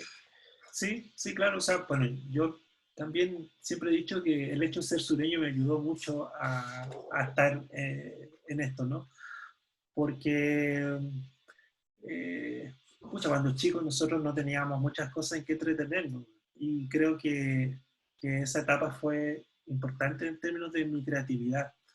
Eh, yo recuerdo cuando chico, por ejemplo, hacía muchos periódicos, ya teniendo 8 años, 9 años de edad, por mi cuenta, ¿no? Recortaba fotos de los periódicos, por ejemplo, y hacía mis propios periódicos, porque no tenía nada más que entretener. Ujú. O sea, no había juegos, el clima no te permitía salir de la casa, entonces hacías muchas cosas, no, esto ejercía una presión En gigantesca Puerto Montt. en Puerto Montt sobre tu Ah, ya. creatividad, tenías que arreglártela. Y ahí está el pasado, creo, de esta historia, mi vinculación con la foto, en eso. Y caminar, claro, recorrer, ver cosas con tranquilidad, etcétera. De ahí se va, claro, esto se va tomando otros sentidos, ¿no? Pero ahí nace como para mí todo este tema, ¿no? Y después estudio periodismo, pero yo, a mí siempre se me hizo una carrera muy fácil. Yo tenía amigos que estudiaban otras cosas, no sé, y yo los admiraba. O sea, gente que estudiaba física, ingeniería, y llegaban con tremendos libros, y yo no estudiaba nada, o sea, y me iba bien, ¿no?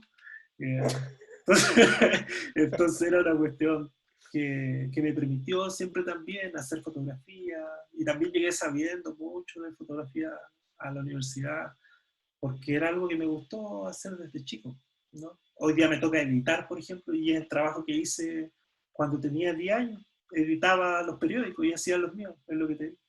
O sea, diagramaba también, ¿no? Porque ponía una foto aquí, otra más abajo, la más grande acá a este lado, la más chica a este otro. Esa lección visual pues, fue un ejercicio que tuve siempre, por La mirada, aburrimiento. la mirada del sujeto hacia adentro de las páginas, no nunca hacia afuera, parecer a veces igual. Claro, pero por aburrimiento, eso sí, fue por aburrimiento. Oye, bueno, sí, sin duda al final es algo que como que viene en ti como el ADN. Y bueno, y personalmente creo que hay un tema ahí como muy innato, ¿no? Pues tu naturaleza, ¿no? Es y vuelvo a esa pregunta que te hacía, al final es la forma en que tú tienes de mirar el mundo, así lo ves. Ahora, no me quiero ir de la pregunta anterior, porque, o sea, de la foto anterior, porque me imagino que eso tiene que ver con el tema migración, si no me Sí, equivoco. Y para responder, y nos puedes contar también la historia de esta fotografía, pero Patricio Baeza nos pregunta, Edgar, tú y Cristian han hablado de sobrevivencia, cuando vimos la foto ganadora del Pulitzer, la primera. Si nos podrías contar algo de cómo sobrevives o vives en circunstancias tan largas como acompañar a los migrantes. Por ejemplo, dónde comes, dónde duermes, cómo te aceptan o pasas por otro coterráneo, o sea, no solo como fotógrafo. Por otro lado, sabemos de la violencia del narcotráfico en México, si te toca lidiar con esos temas.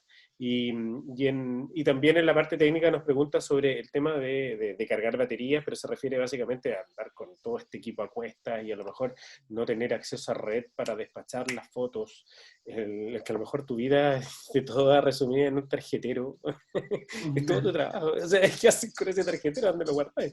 O sea, es heavy, es tu trabajo, o sea, tienes que cuidarlo. Son varias preguntas, pero ¿cómo sobrevives? ¿Cómo te involucras primero?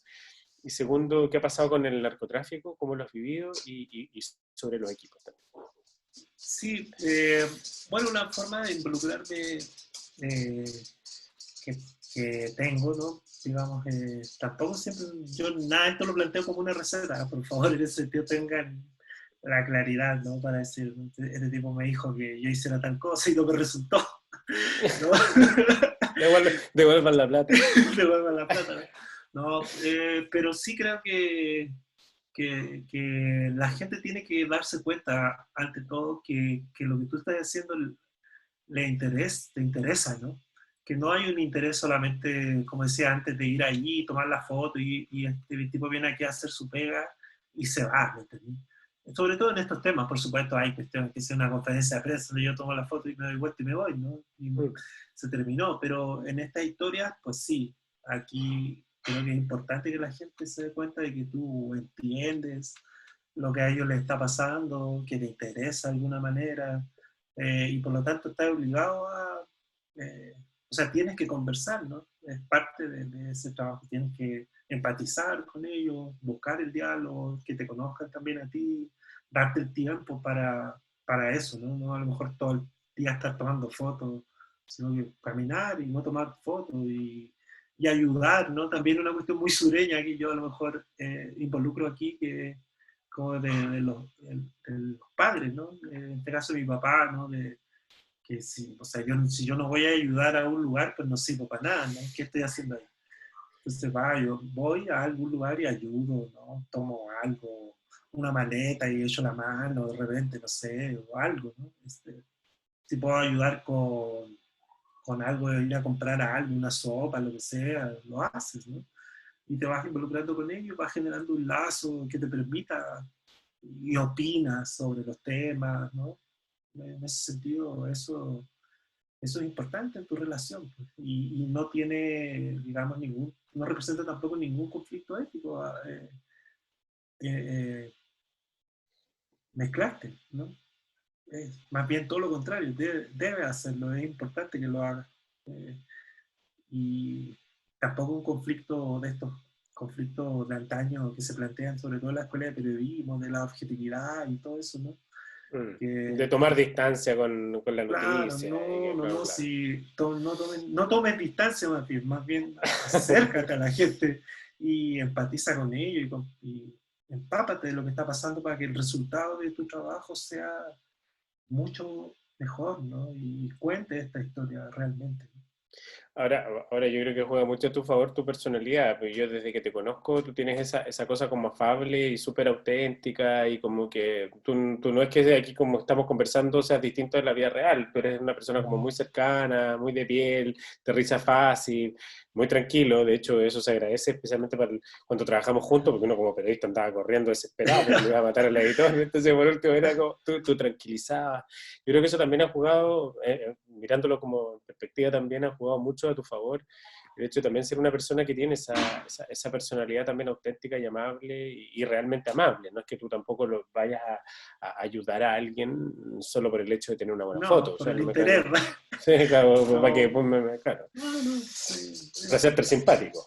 Claro, es como te digo, si igual pasar un mes y medio ahí, no quiero simplemente que como ser humano me vean un individuo tan ajeno, ¿no? Cuando Y tú estás, como dice Patricio, cuando tú estás un mes y medio haciendo fotos, por ejemplo, acompañando a migrantes o una caravana de migrantes, no es que todo el día estás haciendo fotos, ¿o sí? no, no, no, por eso mismo, o sea, es necesario que pares, porque para que también para que la gente, por un tema casi también de respeto, ¿no? O sea, la gente necesita hacer cosas que a lo mejor son, ellos consideran que es parte de su intimidad, ¿no?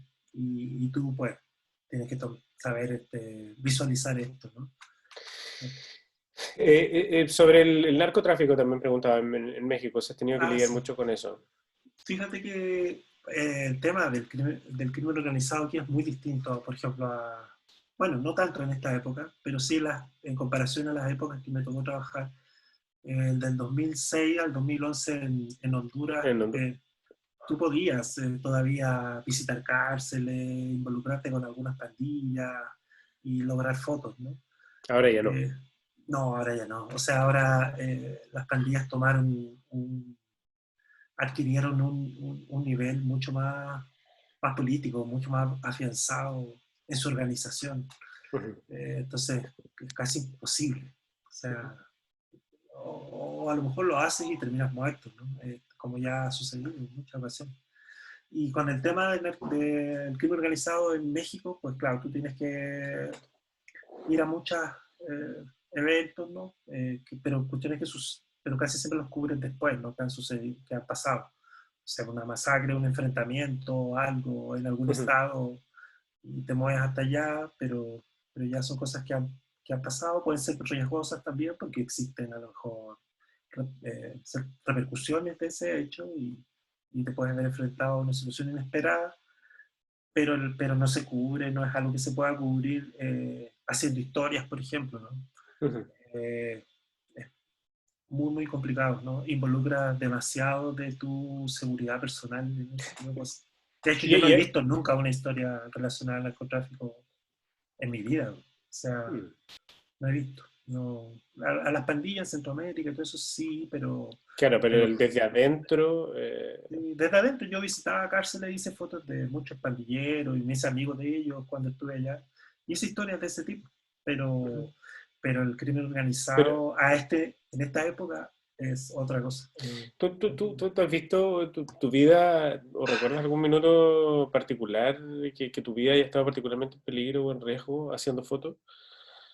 Sí, no son muchas situaciones. ¿Alguna en particular que uno diga, aquí fui donde la vi, donde realmente la vi pelúa? Sí, en el golpe de Estado en Honduras fueron también muchas ocasiones. Porque Honduras nunca fue un país, a pesar de que tú lo puedes levantar noticiosamente, contar su historia, estar allá siendo un fotógrafo, un periodista de una agencia de noticias extranjera y todo. O sea, por más que pasen cosas, no, es un país que fue una gran escuela para mí, pero no le interesa a nadie, ¿no?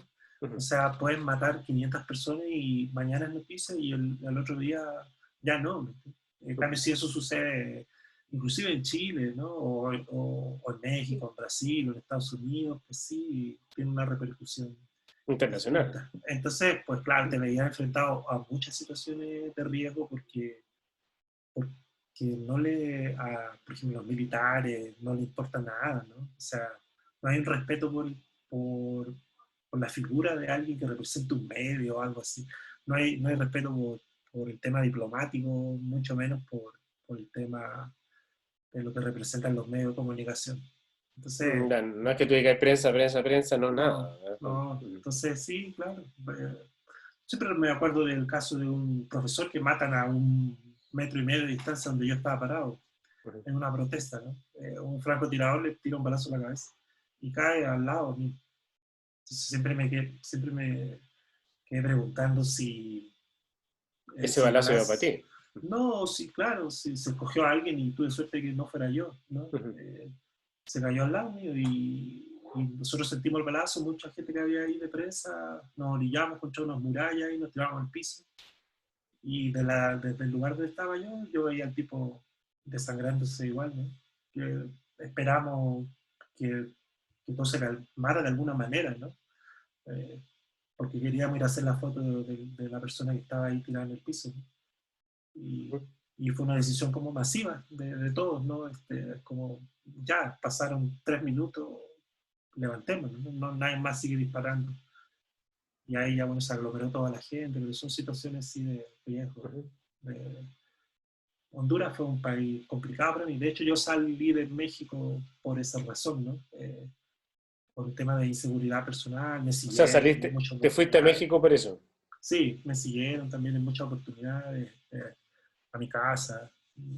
Me apuntalaron con pistola, me arrodillaron y con pistola en la cabeza, arrodillado. Muchas situaciones de ese tipo. Yo me río ahora porque, pues, por ejemplo, la pistola esa experiencia era una pistola de plástico, ¿no? Ujú. Pero yo no sabía en ese momento. Qué horror, qué Sí, horror. sí. Son muchas, pero no sé, no. Yo siento que si no tiene como esta parte de la experiencia como un fin de que alguien aprenda de ello, pues no vale la pena estar contando todo esto, ¿no? Oye, Edgar, si nos puedes contar un poco la historia de esta foto, y mientras tú la cuentas voy a prender mi foco porque se me apagó. Pero si nos puedes contar esta historia, por favor, de esta foto, en qué contexto fue tomada. Claramente aquí yo veo contexto COVID, ¿no? Sí, un contexto COVID hace poco, pues una pareja dándose un beso con una máscara, ¿no? Eh, algo un poco insólito, ¿no? Sin sacarse la mascarilla.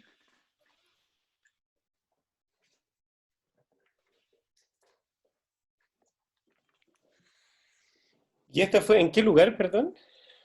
Esto es un pueblo que queda, bueno, no es un pueblo, es como un barrio, ¿no? De la Ciudad de México, ¿no? Ujú. Con una entidad muy particular, se llama Xochimilco, queda en las Ujú. afueras de Ciudad de México. Muy Pero, turístico ese lugar. pero ese fugaz instante en que tenía que tener la cámara prendida, porque no te ha pasado a ti que a veces, claro, yo creo que sí te ha pasado. Siempre nos pasa con las fotos, que uno dice, este es el momento y tengo justo la cámara apagada, o no la tengo seteada, o qué sé yo.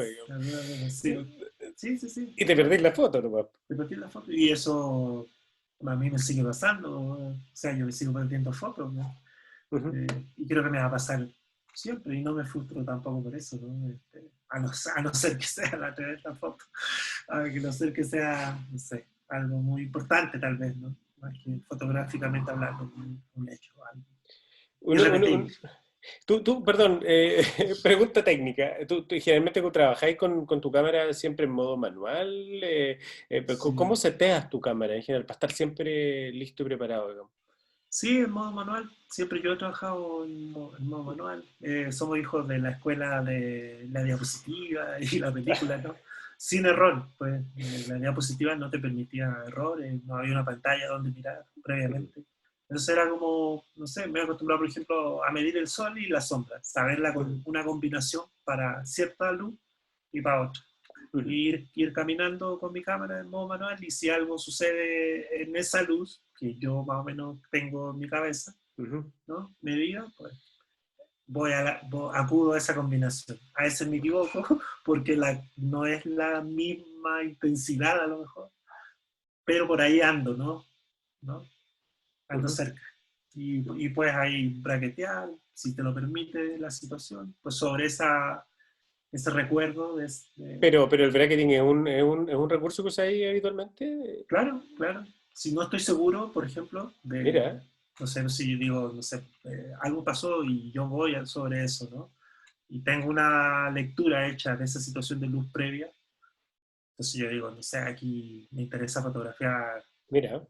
1000 con 3.5, pero no estoy tan seguro de que sea tan similar a la que tengo yo en mi cabeza, puedo mover un poquito el diafragma y seguir disparando si es algo, no sé, en ese momento muy rápido o algo así, que no me Pero, pero, permita mirar la pantalla. Pero cuando usáis el bracketing, usáis bracketing automático, me refiero, o sea, seteáis No, la no, no. cámara como que pueda hacer, por ejemplo, 3 4 5 Ah, fotos ya, con ya te distintas posiciones. entendí. A eso Ajá. me refiero como ese horquilla automático, No, no, o, no. o tú El así bracketing el bracketing manual, ¿no? Chao. manual no. Sí, con el Ya, dial del diafragma o de la velocidad para que se produzca otra combinación sí. y tenga de esa secuencia, ¿no? Claro, porque Bueno, si si lo dejáis el bracket en automático, la lata es que no te permite tirar una ráfaga o qué sé yo, te va a sí. hacer más lenta la cámara, pero me suena absolutamente lógico lo que estáis diciendo. O sea, Sí, si el no, momento es el que importa, claro que tenéis que tener una rapidez de dedo que... no, con el dedo pulgar, si por Sí, ejemplo claro, sí, trabajas claro. el diafragma, ¿no? Lo haces con ese dedo ya. Ujú. Sí, claro. Voy a prender la luz, Cristian, porque también me Sí, estoy sí, viendo por negro. favor, por favor. Oye, bueno, de hecho nos hemos extendido más de lo que pensábamos cuando a Edgar lo quisimos invitar para estar en esta conversación. Yo le dije, mira, más de una hora no creo que nos demoremos, ya van a ser casi 2 horas. Obviamente, aquí hay un mundo para hablar, hay miles de fotos. Ujú. Yo sé que al final y lo hablamos antes de empezar esta conversación, cada foto es una historia y cada historia da para más historias. Entonces, de verdad, me encantaría estar eternamente hablando contigo. Aparte que también me pasa, Edgar, que esta conversa a mí me genera mucha nostalgia por los momentos vividos ya hace muchos años. Sí, yo tengo un recuerdo siempre de haberlo pasado bien, ¿me Sí, entiendes? siempre nos reíamos Trabajando mucho. contigo. Sí, de Haber haberlo echado pasado la bien, talla, buenas mucha talla. conversaciones. Ujú. Y, Eso. y, y, y ya para ir cerrando y solamente entender lo que viene, para que nos cuentes esta foto, hay una pregunta que nos hace Orlando Vera que a mí me pareció muy interesante, que dice que cuál es la motivación cuando no te dan ganas de salir a fotografiar. ¿Por qué no? Porque tú seas fotógrafo, significa que siempre vaya a tener que andar como con la cámara al hombro y el ojo listo y No, dispuesto. sí. ¿Hay algo que sea lo que te prende la chispa en esos casos?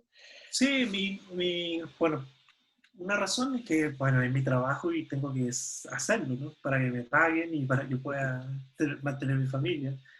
Y la otra razón creo que tiene que ver también con mi propia personalidad. A mí eh, no me gusta que obtener un resultado que yo me quede viendo y después sea mediocre, ¿no? Ujú, Que quede viendo y diga, no, esto que hice fue horrible. Entonces esa motivación también pues, te lleva a, a echarle ganas, ¿no? En el momento a lo mejor saliste cansado o medio desmotivado, pero en el momento no me quiero quedar atrás. ujú. Y le doy, ¿no? Para adelante. ¿No? Y la experiencia también te puede ayudar un poco en ese sentido a solucionar el asunto si estás cansado más rápido, que a lo mejor lo podría hacer un fotógrafo con menos años, ya, y salir luego el asunto y irte para tu casa porque no tenías ganas de hacer fotos en ese momento, pero el resultado fue decente, porque tu experiencia te lo permitió moverte aquí, acá, saber cuáles eran las fotos que había que hacer y te fuiste, ¿no? Edgar, ¿tú volverías a Chile a trabajar? Eh, sí, sí, claro, difícilmente a lo mejor, la vida tiene muchas vueltas, ¿no? Ujú. Pero por propia elección a medios tradicionales no me veo Está trabajando en difícil. medios tradicionales, claro. Pero sí, sí, sí me gustaría en algún momento, desde alguna posición, tal vez, ¿no? Hacer fotoperiodismo allá, claro que sí. Eh, Te- te- pero me veo más descansando, fíjate, que trabajando en el sur, Una, ¿no? una, una, Ahí. una cervecita en el sur. Oye, te lo pregunto porque también a veces me queda como esa sensación de que también a veces no hay tanta libertad como de movimiento, expresión, de trabajo en Chile para los fotoperiodistas o de alguna manera tampoco hay tantos medios. El mercado es súper chico. Sí. ¿Cómo lo ves tú? Yo no sé si hay tanto apoyo también al trabajo o es tan valorado el trabajo del Ujú. fotoperiodista. Eh, Porque, claro, yo no sé si tú un Pulitzer te lo podías ganar desde Chile, o sea, a veces tienes que salir. Y en México, claro, es otra cultura, es otra forma de ver las cosas. Hay también un respeto también por el trabajo local que es más grande del que tenemos acá. Acá, tú sabes, pues, como que nadie es profeta en su tierra, acá como que cuesta como que a no ser que sea el fútbol, Sí. digamos, pero es como que cuesta que te valoren antes. Y tenemos muchos Sí. casos de eso y que no es el caso plantearlos. ¿Cómo lo ves tú? Sí, sí, yo coincido contigo. Hay muchas cosas, ¿no? que suceden con nuestra profesión en ese sentido y a nivel cultural tal vez también, ¿no? Nuestra profesión tiene un mercado pequeño, eh, y no hay muchos lugares donde realmente, o sea, pucha, un fotógrafo hoy día prácticamente pasa, si piensa trabajar en medios tradicionales, Chile pasa por dos, ¿no? O sea, pasa por Copesa o el Mercurio, y se le acabó la cancha, ¿no? Entonces, y también se margina todos estos temas de la experiencia que puede tener alguien. Cada vez se le da menos importancia, ¿no? Cualquiera puede tomar una foto, se trata simplemente de una foto nada más, ¿no? Del relleno de una página, entonces cualquiera lo puede hacer, hoy día con todo el tema de la tecnología que existe detrás. Entonces es un panorama bastante, que por lo demás también es un panorama a nivel global, pero hay lugares donde todavía se mantiene cierto respeto, ¿no? Por el trabajo fotográfico.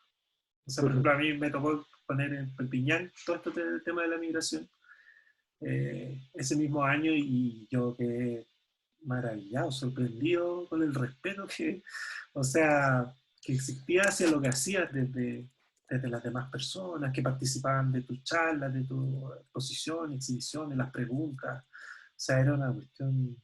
eh, es como esta misma situación que le sucede también a los músicos, ¿no? Van a Europa y son valorados, se paran afuera un metro a tocar un tipo de un conservatorio y la gente los valora, ¿no? Son sujetos que todavía cumplen una función dentro de la sociedad importante. Entonces, no sucede eso, ¿no? En el caso de nosotros. Y si yo volviera a Chile, pues yo creo que mucha gente inclusive hasta a lo mejor desconocería lo que significa ganarse un Pulitzer, ¿no?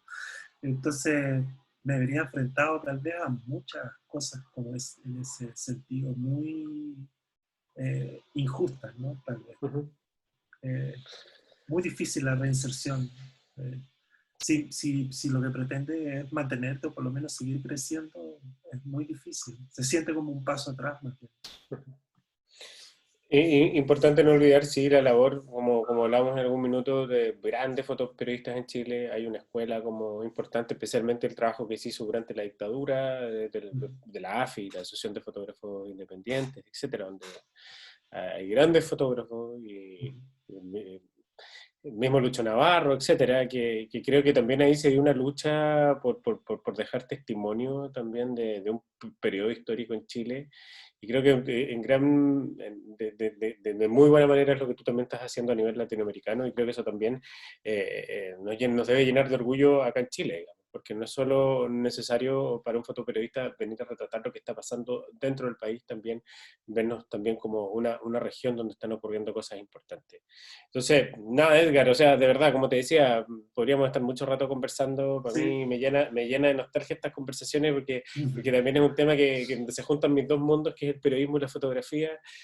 También tú eres parte de los inicios míos en el periodismo, entonces, y como yo te decía, o sea, yo personalmente aprendí a hacer fotos, o sea, aprendí a hacer periodismo no con periodistas, yo aprendí, y siempre lo digo, yo aprendí a hacer periodismo con fotógrafos, entre ellos tú, porque era con el que uno salía a reportear, y el que te enseñaba a mirar y a estar pendiente, y los fotógrafos en general, en los medios eran más malas pulgas, algunos muy malas pulgas, entonces te retaban y te decían, pero mira, y al final era una escuela donde yo aprendí mucho con los fotógrafos, y donde había mucho tiempo para reflexionar, para pensar, como también que era distinto cuando llegabas tú a conversar con tu editor, que todo era para ayer y todo era urgente. Entonces, yo siempre digo, aprendí a hacer periodismo con los fotógrafos y aprendí a hacer fotos también con los fotógrafos. Entonces, para mí, inevitablemente iba a terminar haciendo fotografía. Así que, Edgar, para mí, solo decirte que un premio como el Pulitzer, más que bien merecido, es un premio a tu trayectoria, a tu carrera, a tu esfuerzo, al trabajo, es eso, en definitiva. Y también un inicio para muchas cosas buenas que se vienen, y ojalá también para futuro, ojalá volver a conversar y en persona, a lo mejor, aquí en el sur de Sí, Chile. por supuesto. De todas maneras, para mí, pues un gusto también haber compartido este diálogo contigo. Como digo, coincidimos en los buenos recuerdos que tenemos ambos de esa época. La pasábamos bien y realmente pues, fue una época muy productiva desde el punto de vista profesional y personal. Así que un gustazo. Espero que haya sido esto también productivo, esta conversación para otras personas. Y siempre pues dispuesto a conversar, dialogar, no cerrarme en mí mismo. Estoy ahí para compartir. Eso, y bueno, ya se nos hizo noche en México y se nos hizo de noche acá en Valdivia, en el sur de Chile. Un tremendo, bueno, y en todo Chile, por supuesto, un tremendo abrazo para todos y muchísimas gracias a todos los que participaron, hicieron sus preguntas, traté de responder todas las que se podían. Patricio Baeza, ahí se me quedó alguna, pero algo le alcanzamos a responder. Pero muchísimas gracias a todos y bueno, les recuerdo que también esta conversación va a quedar disponible en la página de Cuarto Digital, también en el canal de YouTube de Cuarto Digital, la pueden revisar todas las veces que quieran. Y antes, Edgar, eso sí, ¿Sí? Yo sé que tú estás también activo subiendo algunos de tus trabajos en Instagram, ¿no? Eh, Creo que así es. Y tu Sí, cuenta es Edgar Garrido sí, C. C. C. Perfecto. Edgar Garrido Y C. Ese Edgar es con D, sí. Porque, por ejemplo, aquí aparece Edgar, sí, pero es termina en una R. Edgar. Ajá, Edgar. Es tal como Edgar. aparece en el flyer de esta invitación, es Edgar. Exacto. Sí. Así que los invitamos a revisar también todo el trabajo ahí y estar muy atentos porque sin duda las fotos de Edgar Garrido siempre van a estar presentes en los medios de comunicación más importantes del mundo. Así que te mando un tremendo abrazo y seguimos Igual para conversando. mí, Cristian. Bueno, un abrazo y saludos a Eso, todos. Muchas gracias. gracias a todos, un gran abrazo. Chao, chao. Chao, gracias. Gracias, chao, chao. Chao.